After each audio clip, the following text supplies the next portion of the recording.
Hello, I'm Steve Weir, and I'm here to share insights into a key farm managed focus area.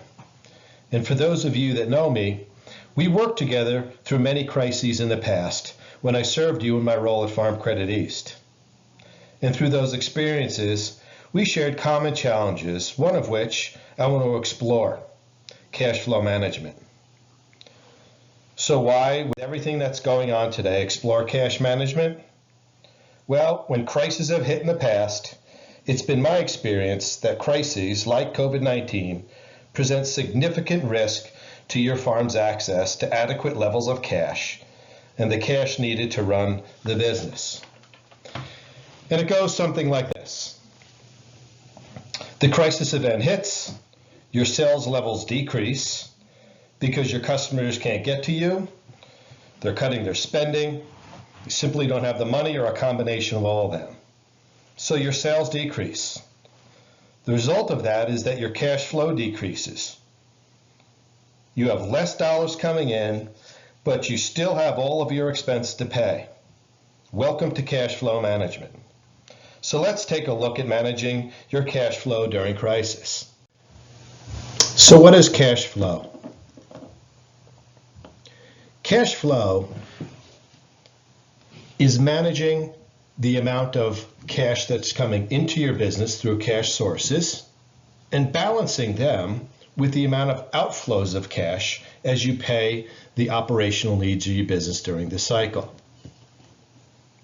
Managing cash flow inflows with cash outflows is an important part of maintaining adequate cash levels during the operating cycle.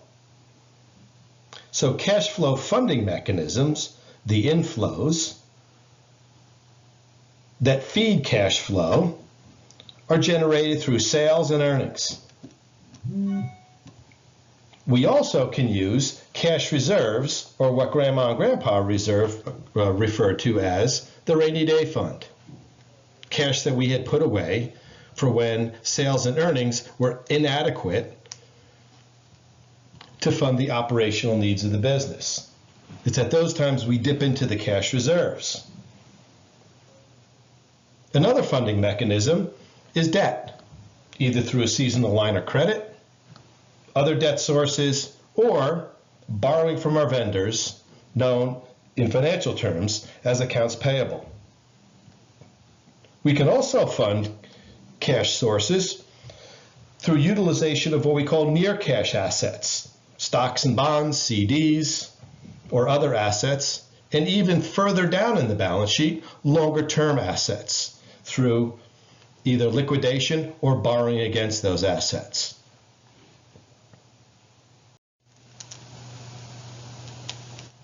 And then what are the cash flow uses?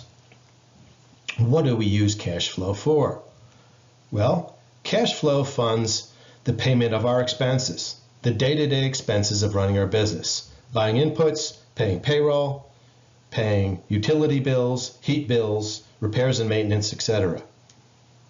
Cash flow also funds purchases, machinery, equipment, real estate, and other needs for the business. Cash flow funds payments for debt to the bank or other sources of debt. And it's important to understand that cash flow also funds opportunities. As opportunities arise, we need to be ready with cash on hand to be able to act on those opportunities. So we have our cash sources, the inflows of money, of cash, and then we have our cash uses. The cash uses that fund the payments of expenses, purchase payments, and opportunities. So when it comes to managing cash flow during a crisis, I offer there are several keys to success. So let's take a look at key number one to cash flow management. The first thing we're going to want to take a look at and be ready for is reviewing our various primary bank accounts and our secondary sources of cash, like lines of credit, deposit accounts, and investment accounts. And make sure that we have full and unimpeded access to those cash sources. We want to make sure we have all of our account numbers straight, our online passwords, and the various forms of authentication methods required.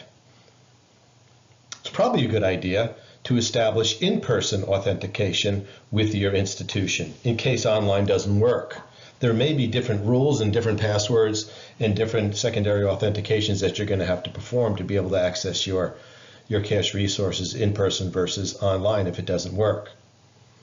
Also a good idea to get a direct line contact information with your relationship manager at each institution. They ought to be at least familiar with who you are, the importance of having access because you're running a business, and a phone number or a direct email so that you can get in touch with them immediately if you need to. We also need to think about delegating an alternate person to be able to access our various accounts in case the primary person is incapacitated. This is often overlooked because it's a big decision to be able to designate an alternate, and I'll talk about that in a minute, and the importance of taking the right steps to making that alternate choice correctly. With regard to your lines of credit, those are also sources for cash flow, so you need to make sure that your line of credit is available, it's renewed, not expired, that you're in compliance, that your reporting is up to date, and how much is available on your line for you to draw. Often what we see is during cash crisis times is that businesses will fully advance their line of credit, take possession of the funds and put it in their checking account, even though they're paying interest on it, just so they don't have to worry about upcoming expiration dates or compliance issues. So it's a good idea to give your line of credit bank a call and talk to your loan officer and discuss whether you should advance or not.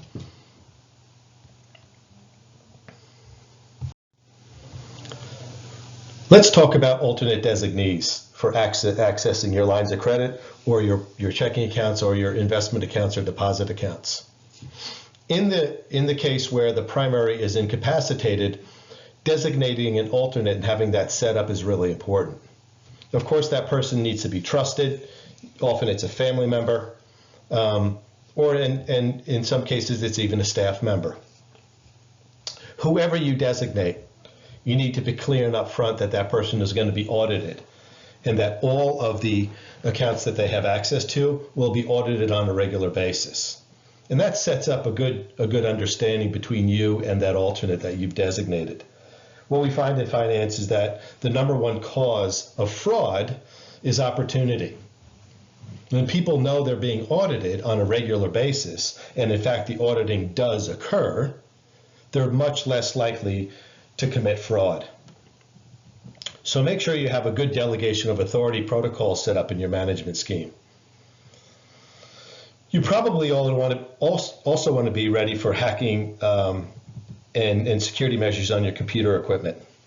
It's a good idea, again, to talk to your financial institutions and discuss with them what your security protocols are, and if they have any other protocols that they may suggest that you should add to your home computers and to the account security relationship that you have with them.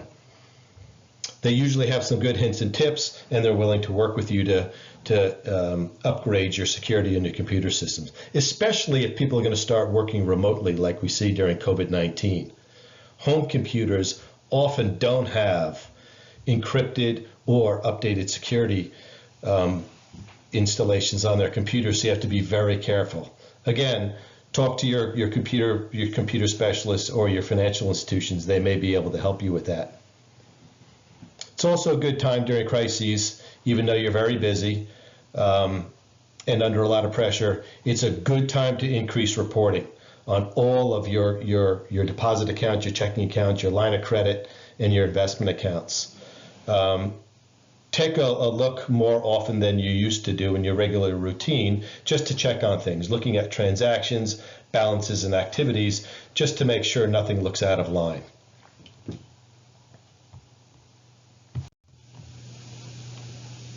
Okay, key number 2, and this is an important one.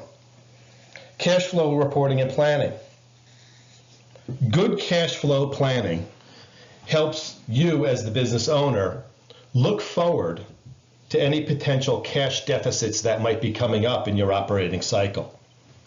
And if you identify cash deficits coming up in your operating cycle, you'll be able to take early and effective steps to be able to fund those cash deficits so that there's no interruption to your business.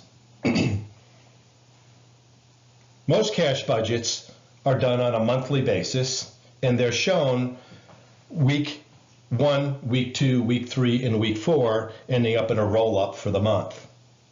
They can also be done seasonally, and when planning for the year to come, they're done on an annual basis. During crises, when you have cash deficits, a rolling 15-week cash flow budget might become necessary. The rolling 15-week budget allows you to see a shorter period of time through the seasonality of your business instead of a semi-annual or an annual cash flow budget, so you can identify the cash deficit periods that you're going to have and plan for funding those deficits. If you don't currently have a cash flow budget and you need one, shoot me a quick email and I have a template that you can use and I can get you started on it, or contact your accountant. I'm sure they have one too. In your planning and after you've established your cash flow budget, if cash deficits are projected, there are some steps that we can take to help fund those deficit periods. Cash deficit periods are periods where you simply don't have cash on hand to be able to reliably pay the bills as they're coming due, or to meet payroll, or to make loan payments, or to meet the needs of deliveries as they're coming in. There are some techniques that we can use to help fund those cash deficits, and I'll walk you through some of the key ones here over the next slides.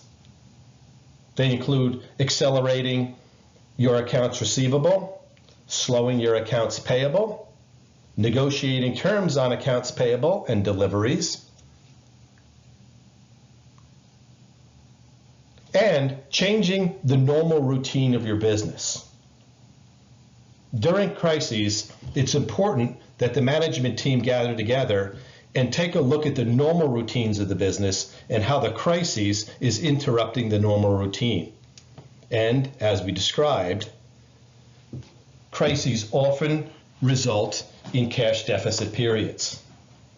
So when it comes to cash flow, we want to break the routine of how we've in the past and in normal times pay our bills, and we want to look for different methods on our bill paying protocols. So my advice is don't just pay as usual. Work with your bookkeeper and manage your bookkeeping protocols during the bill paying periods. I think it's critically important during cash deficit or projected cash deficit periods that the owner or top managers actually physically work with the bookkeeper, especially on bill payments day. Because on those days, important opportunities exist for you to generate cash by making the right decisions at the right time. As an example of that, with accounts payables, we can extend our payments, realizing and cognizant that each day extended on a payable generates your business cash. So, if terms are available with your vendors, then during cash deficit times, it's probably not a good idea to pay early. Instead, pay when they're due. To facilitate paying when payments are due, I would encourage you to establish electronic payment tools with your bank, either ACH methods to advance money out to get the payments to your customers, or talk to your depository or your line of credit provider about establishing a sweep account. Sweep accounts work with your accounts payable due dates, your line of credit balances, the amount of balance that you have in your checking, and the amount of money you have in your savings accounts. And they sweep the money in and out of those different sources according to the amount of money that needs to be paid, that needs to be advanced. They're very effective and powerful tools for getting your payables paid on time. Another area for management is to ask your vendors for extended terms. If they're not offering you any terms, now's the time to try to establish terms for payment. Normally, 30 days, in general transactions, 30 days payments are the norm. If you already have 30 days payments, during your cash deficit periods, there's nothing wrong with asking for extended terms, 10, 15, or another 30 days.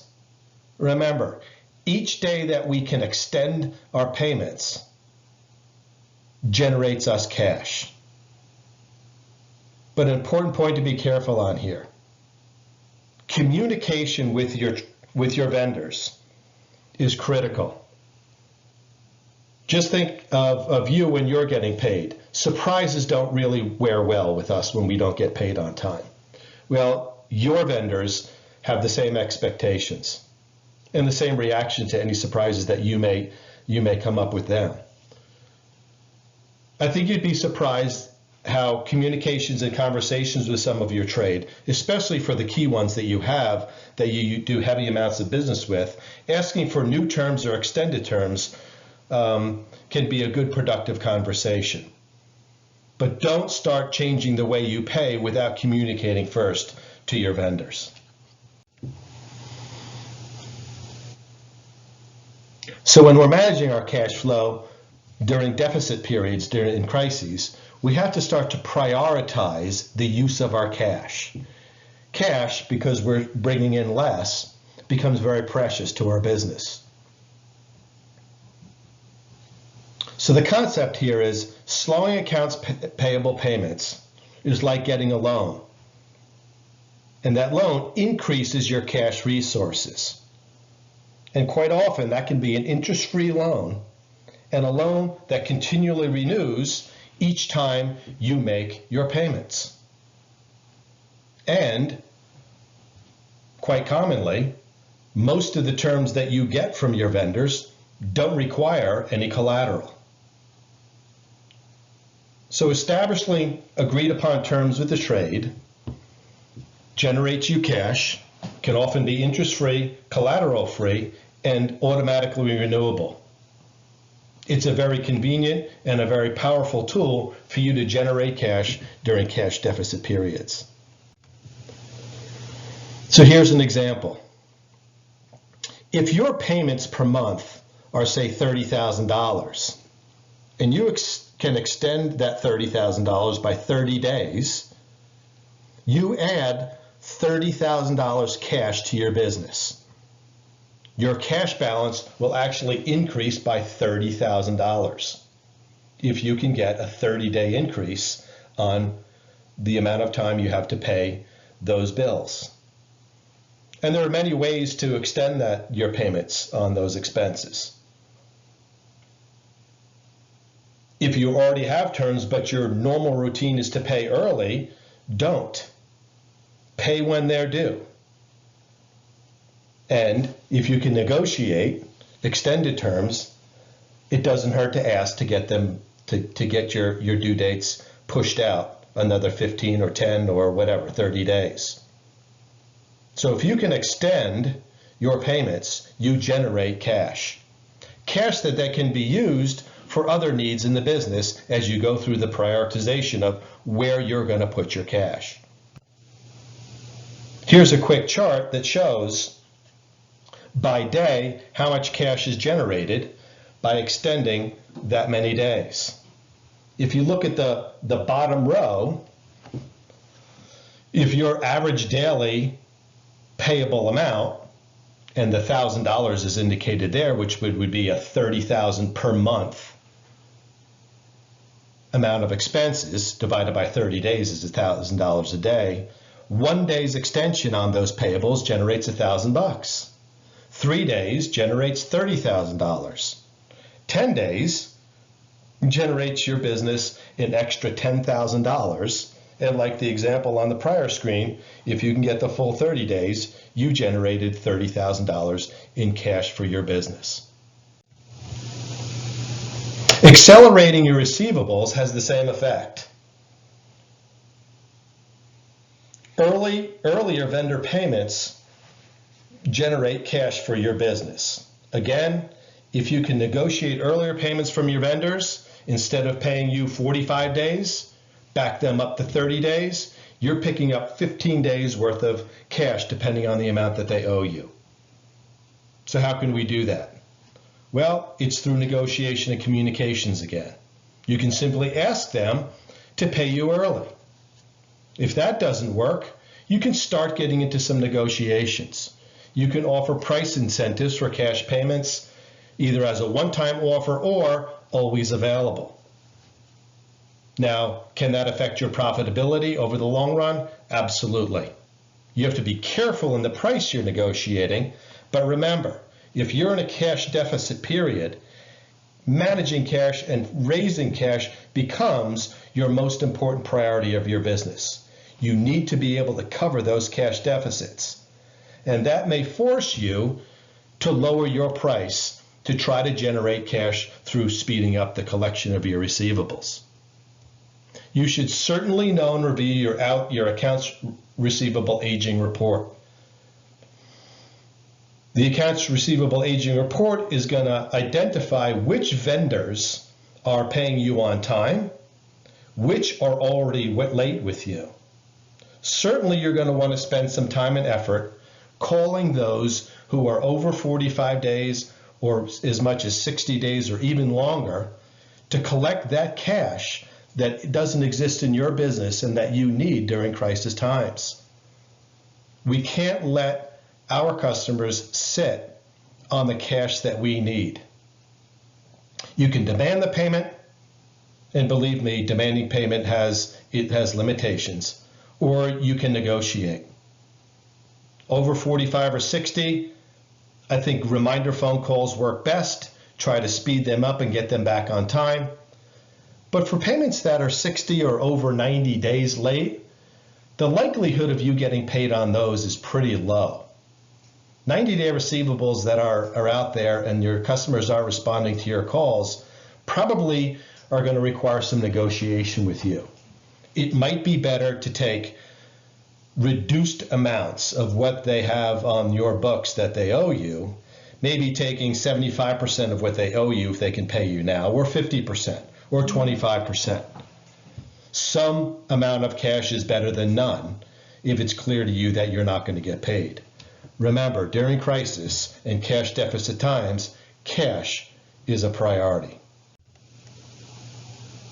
Key number 3, we need to move down the balance sheet. What we've talked about so far is the current part of our balance sheet. Now let's think about things that are not quite cash but near cash. We're talking stocks, bonds, certificates of deposit. We've already talked about receivables. We'll talk a little bit about inventory. If we have cash deficit times, we need to think about some sort of liquidation plan for some of our near cash assets to maybe fund those deficits. But be careful, and you're going to face this, especially during times of crisis. If your near cash backup sources of cash are stocks and bonds and a crisis hits, you're likely to see reduced values of the stocks and bonds that you sell. During COVID-19, we've hit a low so far of 35% off the peak. Probably not the best time to be liquidating stocks and bonds, but you may be forced to liquidate some of those just to raise cash. Certificates of deposit, if you're liquidating them early, are subject to penalties, and you get less than the amount that you deposited because you're liquidating it early. Inventory might have some opportunity for you to raise cash. One way is to sell long-term inventory to raise cash. Nursery operations have inventory that they keep on hand as the plant grows so they can get the size and therefore the price that they want over the longer term. You may want to consider moving some of that inventory out earlier than you would have liked if you didn't have the crisis cash deficit. You can also think about increasing production levels to generate additional inventory, but be careful. The cause of your cash deficit is because your customers aren't showing up and your sales are decreasing. We certainly don't want to increase production, therefore increase our expenses if we can't move that additional inventory on. So for selected pieces of inventory that are still in demand during the crisis period, might be an effective way to generate additional sales and cash. So know your inventory and know the sectors of your inventory that might be available to generate additional sales and therefore cash flow. You certainly want to look at your outdated inventory. No use having outdated inventory that has been sitting around month after month, year after year. Consider offering deep discounts and selling and moving that outdated inventory out. Remember, cash is precious. Now might be the time to clean house on that outdated inventory. Let's go further down into the longer term of our balance sheet. So we all know farming is capital intensive, right? Farmers are cash rich and cash poor and land rich, right? We've all heard that. Well, that's because farmers have very skewed balance sheets. Most of the farm owners' balance sheets value exists in the intermediate and long-term part of the balance sheet. We're thinking here real estate, farm real estate, machinery and equipment. We're capital intensive, we have lots of machinery and equipment with a lot of value, and we have a lot of real estate with a lot of value. During crisis times when our cash flow is in deficit, we may want to tap into the value and the equity we have in those assets. It might be a good time to sit down with your loan officer and talk about restructuring your balance sheet. Utilizing the equity we have in our real estate and our machinery equipment to get a term loan that we pay back over the longer term to use as cash now to fund the cash deficits that we're experiencing. You'll be using your intermediate and long-term assets as collateral to back those loans that generate cash now for your business. Listen to your loan officer in those discussions. They'll provide you good guidance and good payment structures and good term structures for restructuring your balance sheet to generate cash for your business. So in summary, during crisis cash deficits, it's important to stay focused and implement effective management schemes. Remember to break the routine and establish new routines during the crisis. Secure access to your cash accounts. Plan, prioritize, and generate new funding sources as you work through your cash flow budgets and the projections. It's very important to communicate with vendors, your customers, and your lenders, keeping them up to date with what's changing in your business and how you're working to manage the challenges your business is facing. They'll understand. They've likely been through it too. Work closely with your team. Work closely at the desk with your bookkeeper during prioritization time. Important decisions can be made with your bookkeeper during bill paying time. Don't let those opportunities pass you by. Overall, recognize the critical role that cash plays during crisis. Cash is the lifeblood of your business, and you need to have adequate levels of cash to get through the crisis. Thank you very much, and good luck.